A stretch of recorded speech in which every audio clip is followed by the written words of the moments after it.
अध्याय पहिला.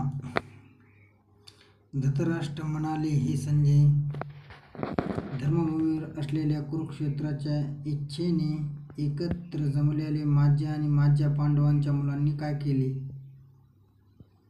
संजय म्हणाला, तेव्हा राजा दुर्योधन व्यूहरचना केलेले पांडव सैन्य पाहिले आणि द्रोणाचार्याजवळ जाऊन तो म्हणाला, अहो आचार्य, तुमचा बुद्धिमान शिष्य द्रुपद दृष्टमुनी व्यूहरचना करून उभी केलेली ही पांडवपुत्राची प्रचंड सेना पहा.